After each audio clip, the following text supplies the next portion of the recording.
Chapter 5. Ethnocracy in the Age of Globalization. Although it has experienced many upheavals, Israel has existed as a liberal ethnocracy for more than 60 years. The liberal features have grown stronger over the years, but the state's ethnocentric foundation remains an obstacle to their development. Furthermore, the effective myths that guided the construction of the national state may give rise to a future challenge to its very existence. The myth of the historical claim to Eretz Israel, which fortified the self-sacrificing endeavors of the first Zionist settlers and legitimized the acquisition of the territorial base for the future state, led it after 19 years of independence to become immured in an oppressive colonialist situation from which it is still unable to extricate itself. The occupation in 1967 led many Zionists, secular and religious alike, to view the new territories as the heart of the ancestral land. On the purely mythological level they were right. The imaginary spaces in which Abraham, David and Solomon lived were not Tel Aviv, the coast and the Galilee, but Hebron, Jerusalem and the mountains of Judea. For ethnic reasons, the supporters of the whole Eretz Israel rejected any idea of merging on an equal basis with the inhabitants of these territories. The partial but decisive removal of many of the local people, such as was carried out in 1948 on the coastal plain and in the Galilee, was not possible in 1967. Yet it remained an unspoken wish. A formal annexation of the new territories was avoided, as it would have led to a binational state, and nullified the chances of maintaining a state with a Jewish majority. It took the political elites in Israel 40 years to diagnose the situation, and to comprehend that in an advanced, technological world, control over bits of land is not always a source of power. Up to the time of writing, Israel has not yet produced a bold leadership capable of splitting up Eretz Israel. All the governments have supported and encouraged the settlements, and not one has so far tried to dismantle those that flourish in the heart of the biblical homeland. However, even if Israel abandoned the territories taken in 1967, the inherent contradiction in its very composition would still not be resolved, and another myth, even more firmly hardwired than the territorial one, would continue to haunt it.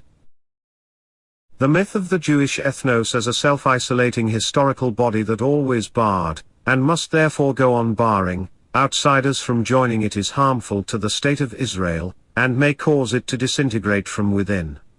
Maintaining an exclusionary ethnic entity, and discriminating against 1/4 of the citizens, Arabs and those who are not considered Jews in accordance with misguided history and the Halakha, leads to recurring tensions that may at some point produce violent divisions that will be difficult to heal. For Palestino-Israelis, every stage in their interaction with everyday Israeli culture accelerates their political alienation, however paradoxical this may sound. Social encounters and a closer acquaintance with Israeli cultural and political values and opportunities that today are reserved only for those defined as Jews heighten the desire for greater equality and more active political participation. That is why the so-called Arabs of 1948 are increasingly opposed to the existence of Israel as an exclusively Jewish state, and there's no telling how far this opposition may develop, or how it may be halted. The complacent assumption that this growing and strengthening populace will always accept its exclusion from the political and cultural heart, is a dangerous illusion, similar to the blindness of Israeli society to the colonialist domination in Gaza, and the West Bank before the First Intifada. But whereas the two Palestinian uprisings that broke out in 1987 and 2000 exposed the weakness of Israel's control over its apartheid territories, their threat to the existence of the state is negligible compared with the potential threat posed by the frustrated Palestinians living within its borders. The catastrophic scenario of an uprising in the Arab Galilee, followed by iron-fisted repression, may not be too far-fetched. Such a development could be a turning point for the existence of Israel in the Near East. No Jew who lives today in a liberal Western democracy would tolerate the discrimination and exclusion experienced by the Palestino-Israelis, who live in a state that proclaims it is not theirs. But Zionist supporters among the Jews around the world, like most Israelis, are quite unconcerned, or do not wish to know, that the Jewish state, because of its undemocratic laws, could never have been part of the European Union or one of America's 50 states. This flawed reality does not stop them from expressing solidarity with Israel, and even regarding it as their reserve home. Not that this solidarity impels them to abandon their national homelands and emigrate to Israel. And why should they, seeing that they are not subjected to daily discrimination and alienation of the kind that Palestino-Israelis experience daily in their native country? In recent years the Jewish state has become less interested in large-scale immigration. The old nationalist discourse that revolved around the idea of aliyah has lost much of its appeal. To understand current Zionist politics, replace the word aliyah with diaspora. Today Israel's strength no longer depends on demographic increase, but rather on retaining the loyalty of overseas Jewish organizations and communities. It would be a serious setback for Israel if all the pro-Zionist lobbies were to immigrate en masse to the Holy Land. It is much more useful for them to remain close to the centers of power and communications in the Western world, and indeed they prefer to remain in the rich, liberal, comfortable diaspora. At the end of the 20th century, the weakening of the nation-state in the Western world indirectly presented contemporary Zionism with new advantages. Economic, political and cultural globalization has significantly eroded classical nationalism, but it has not done away with the basic need for identity and alternative collective associations. The post-industrial context in the wealthy West, with its tremendous movement of material and cultural commerce, has not stopped people from seeking tangible social frameworks. And as the omnipotent state of the 20th century gradually declines, the search for sub-identities, whether neo-religious, regional, ethnicist, communal or even sectist, has become prominent in the changing morphological fabric of the New World, and it's not clear where this development is heading. Amid all these developments, Jewish ethnicity has enjoyed a resurgence. In the United States this has been a noticeable fashion for some time. As a typical immigrant state, the liberal and pluralistic American superpower has always left a generous margin for legitimate sub-identities.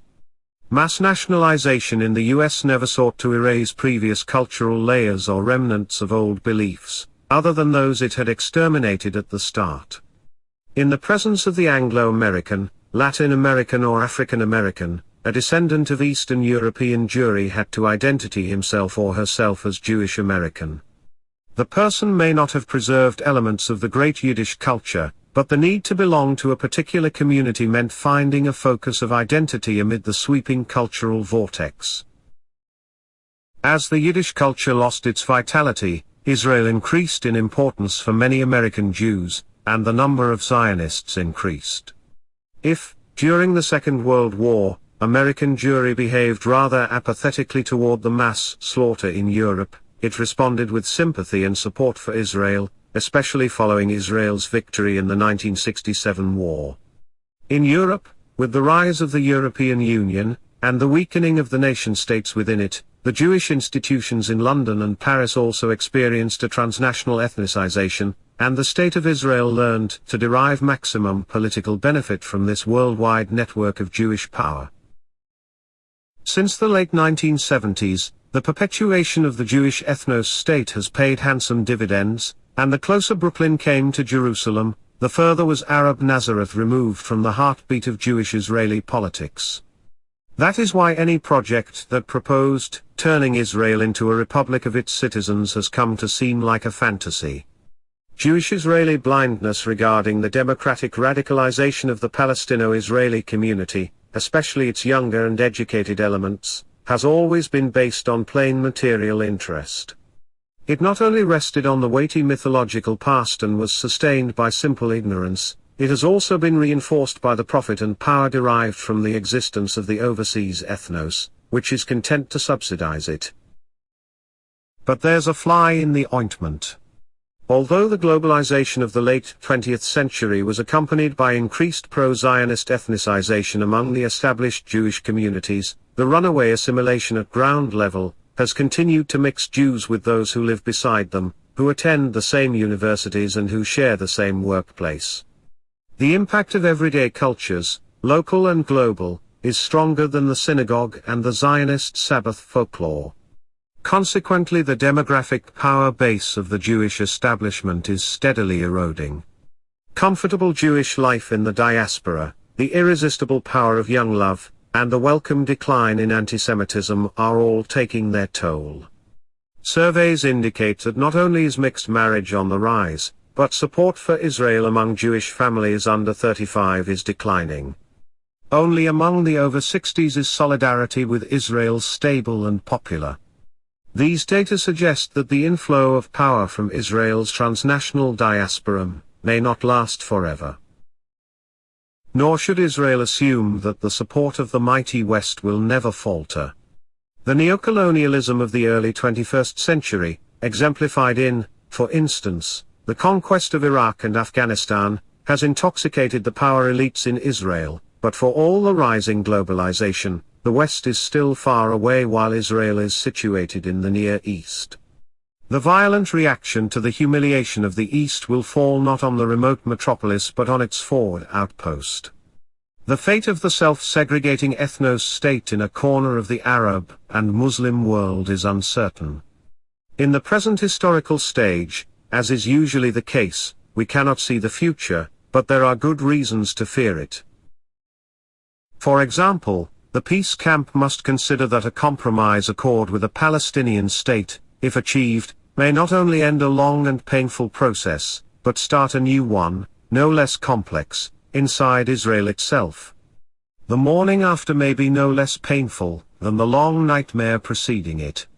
Should a Kosovo erupt in the Galilee, neither Israel's conventional military might, nor its nuclear arsenal, nor even the great concrete wall with which it has girdled itself will be of much use. To save Israel from the black hole that is opening inside it, and to improve the fragile tolerance toward it in the surrounding Arab world, Jewish identity politics would have to change completely, as would the fabric of relations in the Palestino-Israeli sphere. The ideal project for solving the century-long conflict and sustaining the closely woven existence of Jews and Arabs would be the creation of a democratic binational state between the Mediterranean Sea and the Jordan River. To ask the Jewish-Israeli people, after such a long and bloody conflict, and in view of the tragedy experienced by many of its immigrant founders in the 20th century, to become overnight a minority in its own state may not be the smartest thing to do. But if it is senseless to expect the Jewish Israelis to dismantle their own state, the least that can be demanded of them is to stop reserving it for themselves as a polity that segregates, excludes, and discriminates against a large number of its citizens, whom it views as undesirable aliens. The Jewish supra-identity must be thoroughly transformed and must adapt to the lively cultural reality it dominates. It will have to undergo a process of Israelization, open to all citizens. It is too late to make Israel into a uniform, homogeneous nation-state. Therefore, in addition to an Israelization that welcomes the other, it must develop a policy of democratic multiculturalism, similar to that of the United Kingdom or the Netherlands, that grants the Palestino-Israelis not only complete equality but also a genuine and firm autonomy. Their culture and institutions must be preserved and nurtured at the same time, as they are brought into the centers of power of the hegemonic Israeli culture. Palestino-Israeli children should have access, if they wish it, to the heart of Israeli social and productive centers. And Jewish Israeli children must be made aware that they are living in a state in which there are many others. Today this forecast seems fantastic and utopian. How many Jews would be willing to forego the privileges they enjoy in the Zionist state? Would the Israeli elites be capable, following this cultural globalization, of undergoing a mental reformation and adopting a more egalitarian temperament? Do any of them really want to institute civil marriage and to separate the state entirely from the rabbinate? Could the Jewish Agency cease to be a state institution and become a private association for the fostering of cultural ties between the Jews of Israel and Jewish communities around the world? And when will the Jewish National Fund stop being a discriminatory ethnocentric institution, and return the 130,000 hectares of absentee lands that were sold to it by the state for a symbolic amount, more specifically, return them to the seller at that same symbolic price so that they may serve as the primary capital from which to compensate the Palestinian refugees. Furthermore, will anyone dare to repeal the law of return, and to offer Israeli citizenship only to those Jews who are fleeing persecution? Will it be possible to deny a New York rabbi on a brief visit to Israel his automatic right to become an Israeli citizen, usually done on the eve of general elections, before he returns to his native country? And what's to stop such a Jew, assuming he is a fugitive, though not because of criminal acts, from living a contented Jewish religious life, in an Israeli republic of all its citizens, just as he does in the United States? And now the last, perhaps the hardest, question of them all: to what extent is Jewish Israeli society willing to discard the deeply embedded image of the chosen people, and to cease isolating itself in the name of a fanciful history or dubious biology, and excluding the other from its midst? There are more questions than answers, and the mood at the end of this book, much as was the case in the personal stories at its start, is more pessimistic than hopeful. But it is appropriate for a work that has hung question marks over the Jewish past to conclude with a short, impertinent questionnaire about the uncertain future. In the final account, if it was possible to have changed the historical imaginary so profoundly, why not put forth a similarly lavish effort of the imagination to create a different tomorrow? If the nation's history was mainly a dream, why not begin to dream its future afresh, before it becomes a nightmare?